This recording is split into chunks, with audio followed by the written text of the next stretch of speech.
Meron po akong nabasa isang kwento mga kapatid na meron daw po isang tao na nakabili ng metal detector. Alam natin yung metal detector, ano ka?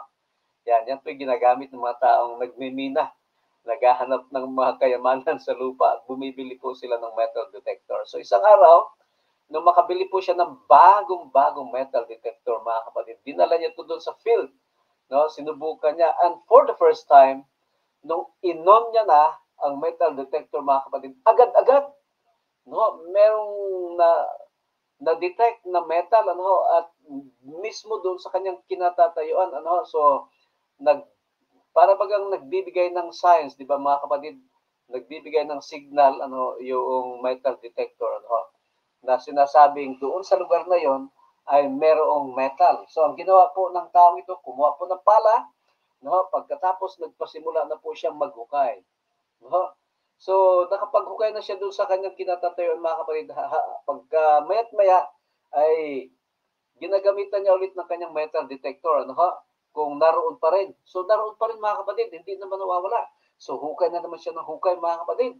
Tapos mamaya, gagamitin na ulit niya yung kanyang metal detector. Naroon pa rin. Pero parang napapansin niya, no, palalim na ng palalim yung hukay niya, mga kapatid, wala pa siyang nakikitang kayamanan. At yung metal detector, nandoon pa rin po sa lugar na kanyang hinuhukayan. Meron pa rin pong signal, ano ho, so, to make the long story short, mga kapatid, ay nakahukay na po siya ng 12 foot. Ha? 12 feet na yun, mga kapatid. Ang lalim na, no? So, siguro makasing dalawang, yung height niya, mga ganun na kalalim, mga kapatid. Pero, no, hindi pa rin niya nakikita yung metal or ginto marahil na hinahanap niya. No, nung inon niya uli yung kanyang metal detector, naroon pa rin, mga kapatid. Huli na, nung mapansin niya, yun po palang nade-detect ng kanya pong metal detector ay yung bakal sa kanyang safety shoes. Yun pala ay nasa sapatos lang niya, mga kapatid, yung nade-detect, mga kapatid. Akala niya ay nandun sa lupa. No? So kaya nga po ay nagkamali siya sa kanyang pananaw, mga kapatid. No? So bakit ko ba isinalaysay ito, mga kapatid? Gusto pong maintindihan natin that the perception in our mind sometimes tricks us in believing that are not true. Ha? No? Yung meron tayong mga kaisipan, mga kapatid, na inaakala nating tama, pero yun po pala, nalilid lang tayo sapagkat hindi po yan totoo. And such is the case of the Israelites. Ganitong ganito po ang karanasan ng Israelites. No? Sabi nga po sa perception, what we feed our minds shapes our perceptions. And our perceptions shape our reality.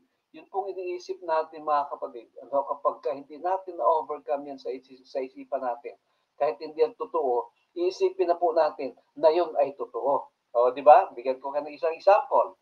No, meron tayong iniisip ng isang kapatid natin, hindi lang tayo napansin, hindi lang tayo nabati. Iniisip natin ay isnabero, oh, galit sa akin ang aking kapatid na yan. No, galit siya sa akin. Galit siya sa akin. Alam mo nangyari, mga kapatid, sa kaiisip mo na galit siya sa'yo. Di, parang ang iniisip mo, totoo talaga. No? So, ganun po yung perception, mga kapatid, or pananaw. At ganyan na ganyan din po ang sa karanasan ng bansang Israel. Ano? Sa Numbers chapter 13, 26 to 33, no, mapapansin natin, ito ay isang maikling kwento lamang. No?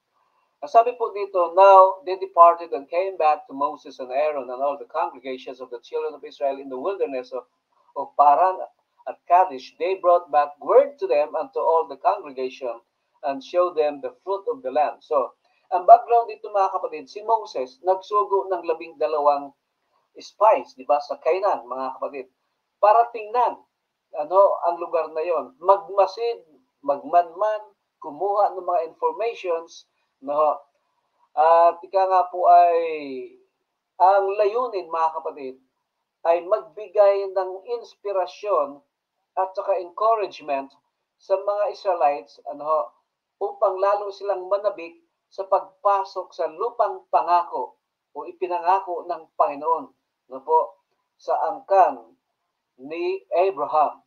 So, yun po ang layunin mga kapatid. So, nung pagkatapos na ang 12 spies ay pinadala doon, mga kapatid, no, ay anyway, napaisip lang din po ako, no, bakit kaya 12, mga kapatid, na spies ang pinadala doon? Anyway, may nagtanong po kasi bakit 12? Eh, mga kapatid, ang Israel ay ilang tribo po yan? So, ganun po yun. So, bawat isang tribo, isa. So, anyway, mga kapatid, so pagkatapos na bumalik ang mga spies, narito na ang kanilang mga balita. Mga kapatid, ang sabi po ay nung sila'y bumalik, may dalang mga katunayan na produce galing po sa lupain ng Canaan. No? And then they told him and said, "We went to the land where you sent us. It truly flows with milk and honey, and this its fruits." So sabi lang, no, nung 10, ito yung 10 nag-report. Oh, kami ay pumunta nga doon sa lupaing inyong sinugo para sa amin. So, that you sent us, mga kapatid. So, tutungang, talagang ang lupain yun ay masagana at ito yung bunga. Pero mga kapatid, sabi po, nevertheless, the people who dwell in the land are strong. The cities are fortified and very large. Moreover, we saw the descendants of Anak there. The Amalekites dwell in the land of the south. The Hittites, the Jebusites, and the Amorites dwell in the mountains. And the Canaanites dwell by the sea and along the banks of the Jordan. So on and so forth. We know the story, mga kapatid. Hindi ko na babasahin ang buong kwento ito, but we know the story. No? So kung ating mapapansin dito, mga kapatid, yung pinadalang spies, mga kapatid, pagbalik, merong mga reports. Ang 10, merong report. Yung 2, no, na si Caleb at saka si Joshua, meron din pong report. Pero mga kapatid, pansinin ninyo, no, kanino naniwala ang mga tao, sa kanilang report? Doon ba kay Caleb at Joshua o doon sa 10? Pansinin ninyo, mga kapatid, ang report ng 10 ay very discouraging. Ngunit ang 10 o ang report ni Caleb at saka ni Joshua ay, mga kapatid, nakapag-i-encourage. Kasi bakit ko po sinasabi ito?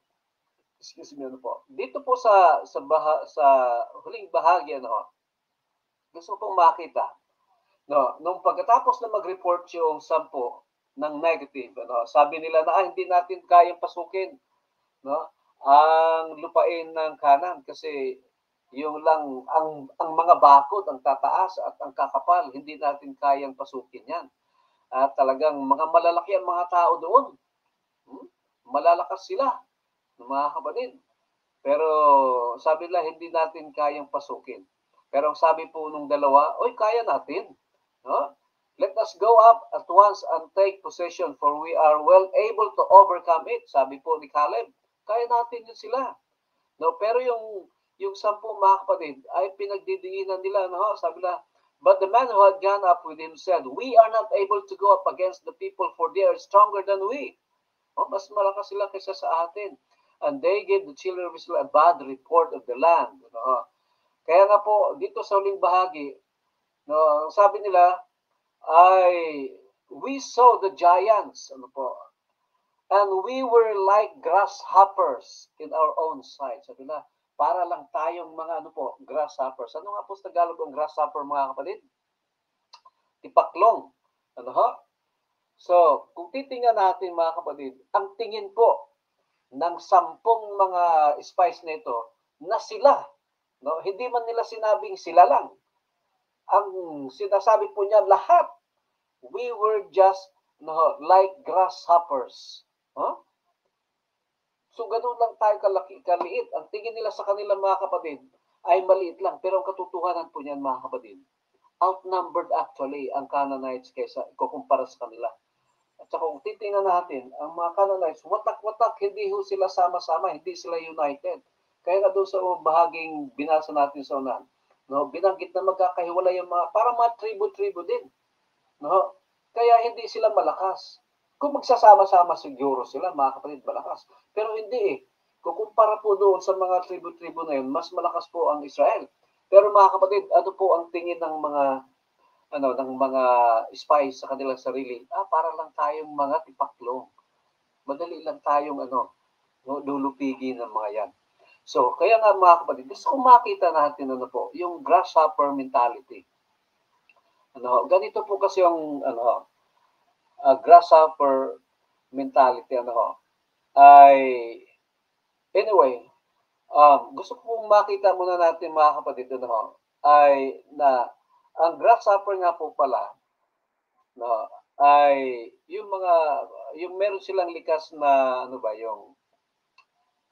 yung yung kanilang mga legs ay kanila pong ang tawag diyan kinikis-kis mga kapatid. They rub their legs para mag-produce ng yung tinatawag na chirping sound. Nakarinig na po ba kayo ng tunog ng mga ng mga tipaklong mga kapatid? Iba yung kuliglig tipaklong So maingay po 'yan So ang isa po pala sa nature ng tipaklong mga kapatid o ng grasshopper ay ang kanila pong tiyan ay kanila pong tainga nasa tiyan. No? Wala po, 'di ba usually ang tainga nandito sa gilid. Ang kanila pong tainga ay nasa tiyan mga kapatid. And this allows them to feel the vibration of the grasshoppers, o other grasshoppers. Kaya nasisense nila yung vibration. So as a result mga kapatid, kapag nag-iingay po ang isang grasshopper, naririnig din po yun ng iba, kaya nag-iingay din po sila. No? So ang grasshoppers, they have the ability to jump away from any kind of predator. Hindi sila basta-basta nahuli kasi nga tumatalon. And not only that, sila din po yung lumilipad mga kapatid. At sangayon po sa pag-aaral, ang grasshopper po pala ay kung kumain ay napakadami. Kasi kung ano yung bigat ng katawan nila, halos kalahati ng bigat ng katawan nila ay pagkain yon mga kapatid. At hindi lang yan. Ay kung papansinin natin, we hear about locusts causing billions of dollars in damages to crops. Marami pong mga locusts na nasira po ang mga halaman. Sa Biblia mga kapatid, marami po niyan. At sa Biblia din mga kapatid ay mababasa din natin na ang po pala ang locust. Anyway, ang locust at saka ang grasshopper mga kapatid ay isang pamilya po yan sila.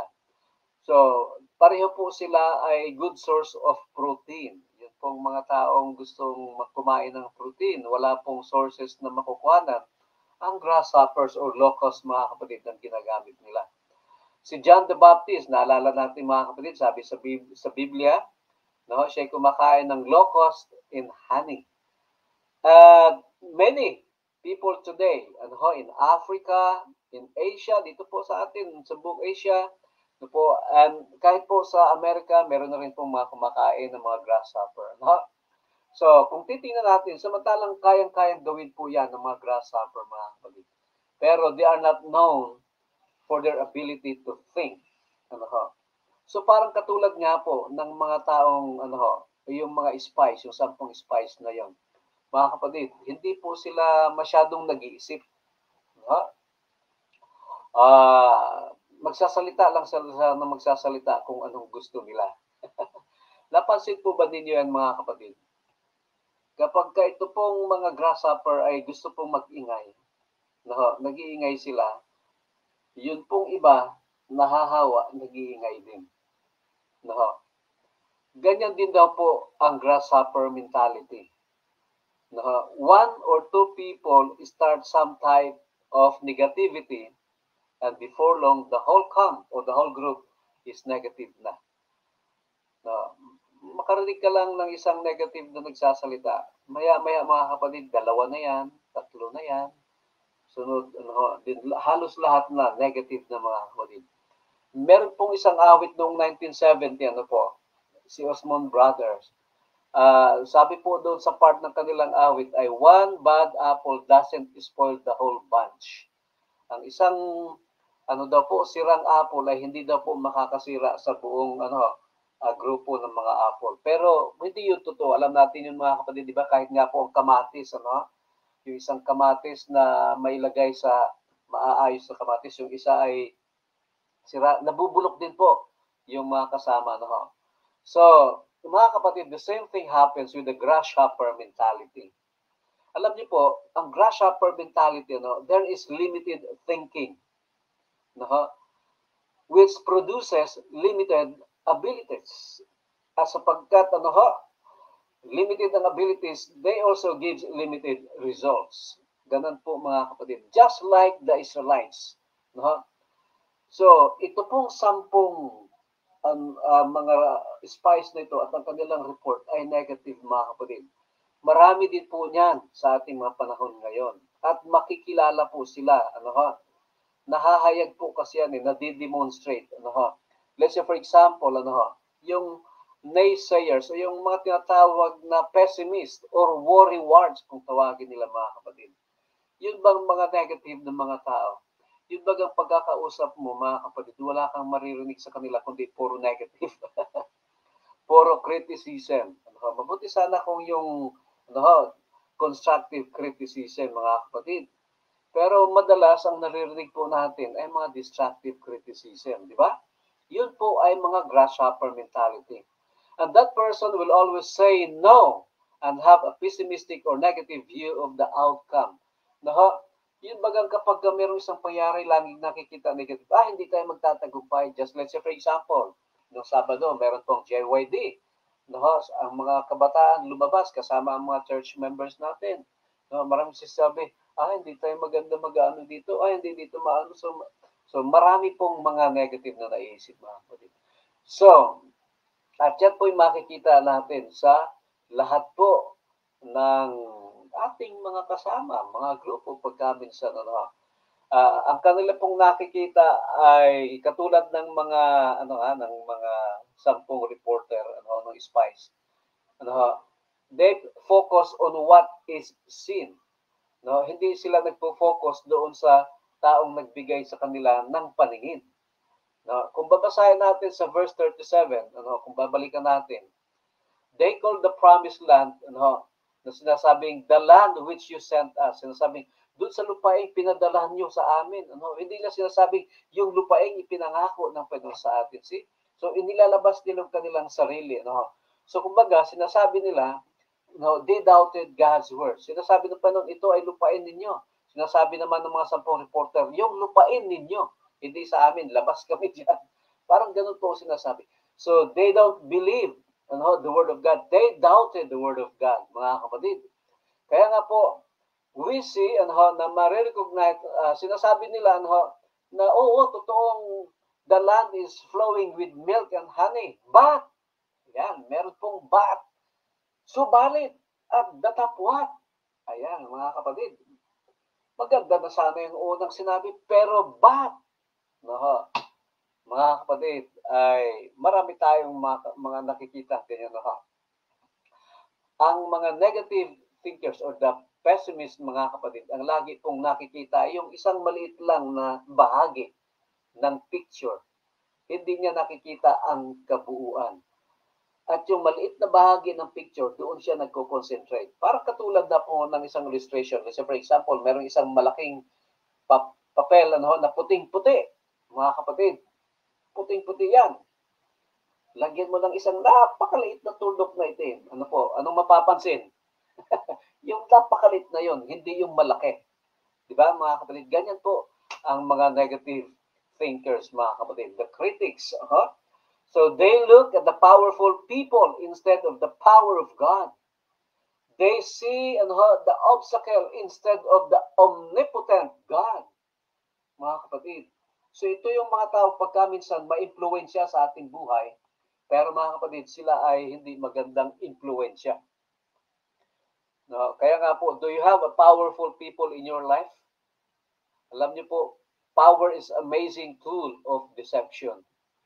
We allow these folks to determine our self-worth. Pagka minsan, kapag sino yung mga masalita na mga tao, akala natin magagaling, mga kapatid, at nai-influence tayo ng kanilang mga sinasabi, pero karamihan ng mga sinasabi ay wala naman sa salita ng Panginoon. And we allow insecurity to keep into our lives. Because of those influential or powerful people, mga kapatid. So, kaya nga po, the perception became than reality. Doon sa mga negative ang report, yung nakita nila, mga kapatid, ay iniisip nila na yun na ang katotohanan, mga kapatid. So, ganyan po ang tawag dito, grasshopper mentality. Eventually, mga kapatid, make doubt casters. So, magdududa na sila hanggang makaka-apekto na talaga, mga kapatid, yon sa buong camp. No? So, actually, parang marami din po sa atin sa mga panahon na yan. Yung mga nagsasabi na, I can serve the Lord because of what I have done in my past. Napakamakasalanan ko na, kaya hindi ako makapaglilingkod sa Panginoon. Wow, mga kapatid, hindi po yan totoo. No? Bakit po? Sapagkat ang sabi po sa atin ng banal na kasulatan in Philippians 3:12, not that I have already obtained it or have already become perfect, but I press on so that I may lay hold on that for which I also was laid hold of by Christ Jesus. Si Paul, mga kapatid, sinasabi niya, hindi rin ako perfect. No, marami din akong mga kasalanan. No? Pero sinabi niya na hindi na sinasabi ko na ako ay isang sakdal na tao. Pero ako'y nagpapatuloy. So, gano'n din tayo, mga kapatid. No? Huwag tayong maging negative. Huwag nating isipin na sapagkat tayo makasalanan, hindi na tayo pwedeng maglingkod sa Panginoon. Mga kapatid, mali po yung kaisipan na yan. No? Marahil nagsasabi tayo, I can serve the Lord because it's too hard. Mahirap ang maglingkod at sumunod sa Panginoon. Mga kapatid, no? Negative po yan. Hindi po yan totoo. Totoong merong mga kagulumihanan sa lupang ito, pero meron pangako ang Panginoon sa John 16:33. Sabi niya, these things I have spoken unto you, that in me you might have peace. In the world you shall have tribulation, but be of good cheer. I have overcome the world. Amen? Kaya nga po, totoong mahirap. Hindi madali ang sumunod at maglingkod sa Panginoon, mga kapatid. Pero may pangako tayo sa Panginoon. No, magkaroon tayo ng kapayapaan. Sabi niya, I have overcome the world. Tayong mga anak niya, mga kapatid, walang dahilan para nga po ay hindi natin ito mapanagumpayan. Mga kapatid, one of the most damaging thing that can ever happen in the church or even in our circle of friends is for one or two people to start casting doubt. Kapag nagpasimula na po ang isang tao na may mga doubts, ang susunod po niyan ay magkakaroon na po ng divisions, magkakahati-hati na. At kapag nagkaroon na ng division, mga kapatid, masaya na ang kaaway sapagkat naging nagtagumpay siya sa kanyang gawain. Tandaan natin, ang tanging layunin ng kaaway ay sirain ang samahan ng mga magkakapatid. At yan ay gagawin niya sa pamamagitan ng mga negatibong mga kaisipan na papasok sa ating isipan at pagkatapos ay sasabihin natin sa ating kapwa. Kailangan natin gawin, mga kapatid, ay alisin yan.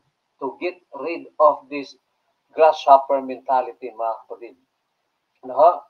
Kaya nga po, kung ating titingnan, yung pagiging grasshopper mentality ay self-inflection yan, mga kapatid. Tayo lang naman ang nag-iisip yan, actually. At kayong iniisip natin, lagi natin iniisip na tuloy natin, na talaga ay tama. At marami po akong nakausap, mga kapatid. I talk to many people that have this mentality. For whatever reason, they believe the lies they have been imposing on them. Kaya akala nila totoo na, I'm not good enough. But mga kapatid, we have good news. Kaya nating alisin yung grasshopper mentality. Ang sabi po ng John 15:7, if you remain in me and my words remain in you, ask whatever you wish and it will be done for you. Nais po natin, mga kapatid, na maalis sa atin yung grasshopper mentality. Sabi po sa atin ay tayo po ay manatili sa ating Panginoon. Mga kapatid, God has already promised na tayo po ay makakarating sa lupang pangako. Huwag tayo, mga kapatid, na magpadala sa mga maling akala. Huwag tayong magpapa-apekto sa mga nagaganap sa sanlibutan. Huwag tayong mag-entertain ng mga negatibong kaisipan sapagkat yan ay magpapahina lamang sa iyong pananampalataya. Ang mga negatibong kaisipan, mga kapatid, hindi po nagdudulot ng maganda sa ating pong kalusugan, no? Physically, kalusugang kaisipan at kalusugang espiritual, kahit po sa emotion. Ang negatibong kaisipan, mga kapatid, always produces negative, mga kapatid. At yan po ay nagpapahina sa ating pananampalataya. Kaya nga po, sa halip na tayo ay magkaroon ng mga negatibong kaisipan katulad po ng grasshopper mentality, magpasakop at magtiwala tayo sa Panginoon, mga kapatid. No? Ang sabi po sa atin, God does what He says He will do. Kaya nga, mga kapatid, sampalatayan na natin kung ano ang pangako ng Panginoon para sa iyo at para sa akin, para sa ating lahat. Alisin na natin yung mga negative thoughts. Alisin na natin yung mga negatibong piniisip natin, mga kapatid. Marahil marami dyan ay matagal na nating iniisip. No, at ang akala natin yun ay totoo. Mga kapatid, hindi yan magdudulot ng maganda sa iyo. Kaya dapat yan ay mapanagumpayan.